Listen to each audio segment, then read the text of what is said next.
We're part of Dick and Lottie Theatre Company, and we're doing private theatres in public places. We are a company that's dedicated to doing the work of Alan Ayckbourn, and it's one of our favourites, I think would be safe to say, is private theatres in public places.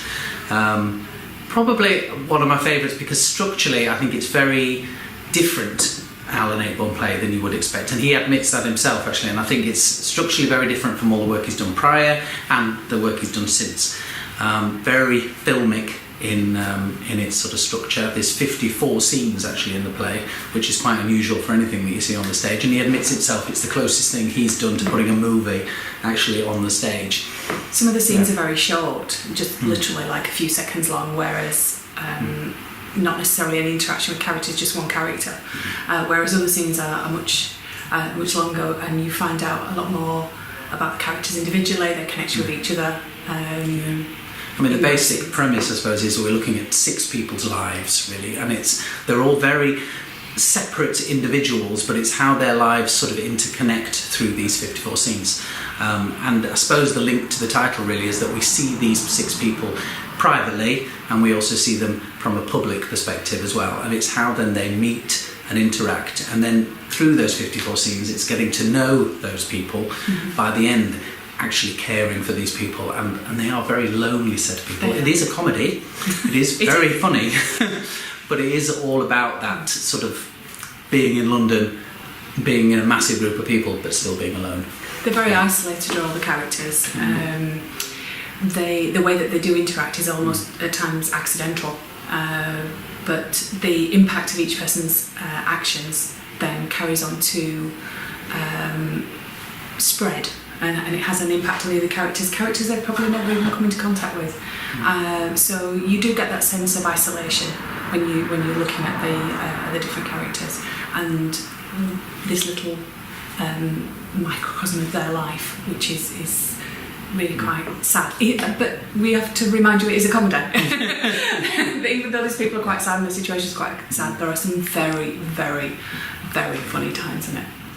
And just a bit of history really, I suppose. It's Alan Ayckbourn's 67th play. He's up to 82? 82, I think. Yeah, just this year. So he's a very prolific writer, as probably everybody knows, probably. But his 67th play was premiered at Scarborough at the Stephen Joseph Theatre in 2004. And then transferred over to New York. It almost regenerated Alan Ayckbourn's sort of popularity in New York as well.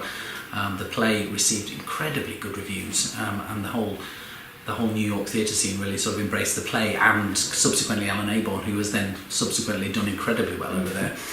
Is there at the moment? In fact, he is. The new play's just over there. Brief history of winning. They made it into a film. Alan Resnay, unfortunately, the late Alan Resnay now, made it into a film back in 2006, although he set it then in Paris, which was incredibly successful. And we're just having an amazing amount of fun with it. We set up in 2004. So, same year as the play. Yes, funny enough. So 14 years. Yeah, this is our 38th production, I think. That we've done. And obviously we are set up really to do the work of Alan Ayckbourn. And like I say, we've sort of revisited this play. We did it about 3 years ago. In fact, we did it for Alan Ayckbourn. We took it to his house and performed it for him, which is quite a rare accolade for us, which was brilliant. Because then we got to the end of the play and he was sat there in his rehearsal room and we did it for him, and he stood up at the end and went, "Oh, good play." We went, "Oh yeah." Well, we talked with him and his wife about them coming over to see some of our work anyway, because we were exclusively doing his work. And his wife, Lady Ayckbourn, had always said she'd like to come over and see some of the stuff. And then we just said, well, why don't we just come to you? And we'd finished the run over in Huddersfield. We'd done a week's run there. We were about to do a week in London with it as well. And just in the interim, we just went, well, we could come over and just do it in his... Because he's got quite a big rehearsal room. It's an old church... It was an amazing experience. Yeah, a little church hall that he's transformed, should I say, into this rehearsal room, and we just went over for the afternoon, and he did all sorts. He made us food and everything. We sat by the pool having a nice chat. It was one of those kind of moments that you just can't quite believe you've just No. experienced. It was, And then we it was went really up down to London, exceptionally bored. Well, John Cotgrave, who's our artistic director, has been a lifelong fan of Ayckbourn. I think from school somebody introduced him to one of his plays and he just devoured it. I think it was Absent Friends was the first one he'd sort of read, and then started devouring that. I then subsequently got a job actually working at the Stephen Joseph Theatre when he was artistic director, Alan Ayckbourn, there.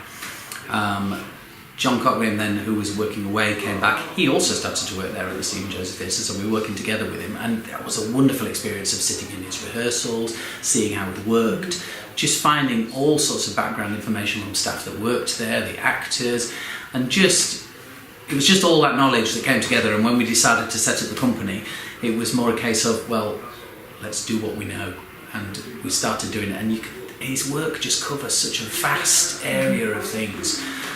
It's also where the title of the theatre company comes from, because Dick and Lottie are two characters that Ayckbourn wrote that never appear on stage, but they appear in several plays.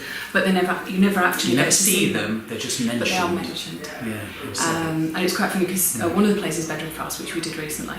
And when they were mentioned, because we have such a loyal following of fans in our home theatre, every night when Dick and Lottie were mentioned, there was a murmuring, almost cheer in the audience that they'd actually got a mention. But yeah, they are quite famous now, Dick and Lottie. Dick and Lottie Potter. Yes, Dick and Lottie Potter, to give them their Sunday names.